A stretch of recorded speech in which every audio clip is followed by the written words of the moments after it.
कडधान्य अजिबातही चिकट न होता, त्याला जराही वास न येता किंवा कपड्यात न बांधून ठेवता अगदी सगळ्यात सोप्या पद्धतीने कडधान्याला मोड आणण्याची ही पद्धत तुम्हाला माहीत होती का? कमेंट्समध्ये मला नक्की सांगा. तुम्ही बघू शकता आपल्या मटकीला किती मस्त लांब सडक असे मोड आले आहेत. शिवाय ही मटकी अजिबातही चिकट झालेली नाही किंवा याला जराही वाससुद्धा येत नाही. तर कडधान्याला मोड आणण्याची ही सगळ्यात सोपी पद्धत मी तुमच्यासोबत शेअर करत आहे. त्यासाठी व्हिडिओ पूर्ण बघा. तर आता इथे मी एक मोठी वाटी मटकी घेतली आहे. मटकीच्या ऐवजी तुम्ही दुसरं कुठलंही कडधान्य घेऊ शकता. आता मटकीमध्ये भरपूर पाणी टाकायचं आणि मटकी स्वच्छ अशी धुवून घ्यायची. मटकी आधी निवडून घ्यायची, कारण कधीकधी मटकीमध्ये खडेसुद्धा असतात. मटकी स्वच्छ धुवून घेतली की यामधलं पाणी काढून टाकूया.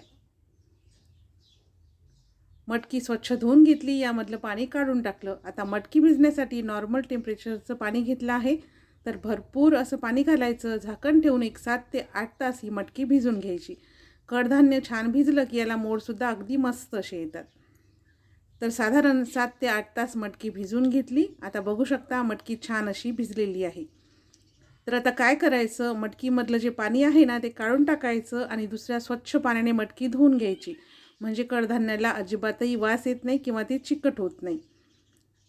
तर पहिलं पाणी काढून टाकलं, नंतर दुसरं स्वच्छ पाणी टाकून मटकी स्वच्छ धुवून घेतली आणि त्यानंतर यामधलं पाणी निथळून घेतलं. तर आता मटकीला मोड आणण्याची सगळ्यात सोपी पद्धत मी तुम्हाला सांगत आहे. बघा, आपण कधी कापडामध्ये बांधून ठेवतो, त्यामुळे मटकी चिकट होते, तिचा वास येतो, तिला मोडसुद्धा छान येत नाहीत. तर ही पद्धत वापरून बघा, तुमच्या मटकीला किंवा कुठल्याही कडधान्याला भरभरून असे मोड येतील.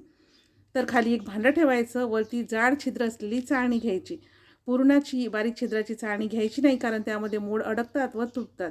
जाड छिद्र असलेली चाळणी घ्यायची, त्यावरती मटकीचं भांडं उपडं करायचं व दुसऱ्या भांड्यामध्ये चाळणी ठेवून द्यायची.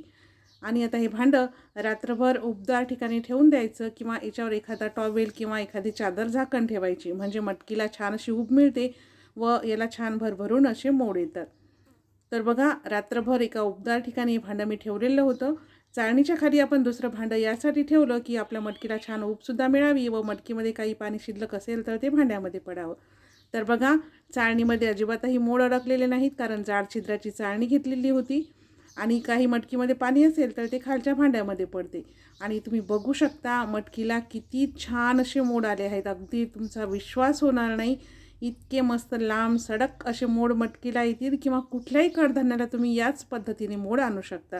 बघू शकता मटकी अजिबातही चिकट झालेली नाही किंवा याला कुठलाही वाससुद्धा येत नाही आहे. ही मटकी मी तुम्हाला एका मोठ्या ताटामध्ये काढून दाखवते.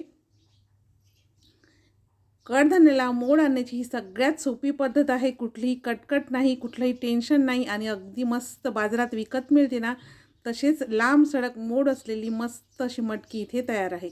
आता ही मटकी तुम्ही हवाबंद बरणीमध्ये किंवा डब्यामध्ये भरून फ्रीजमध्ये 8 दिवस ठेवली ना तरी खराब होणार नाही.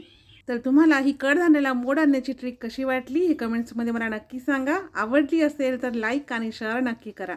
सिंपल मेजवानी मराठीची व्हिडिओ जर तुम्हाला आवडत असतील तर चॅनलला सबस्क्राईब करून बाजूचे घंटीचे बटन प्रेस करा, जेणेकरून मी जेव्हा कधी नवीन व्हिडिओ अपलोड करेल त्याचं नोटिफिकेशन सगळ्यात आधी तुम्हाला मिळेल. चला तर मग भेटूया पुन्हा एका नवीन रेसिपीसोबत.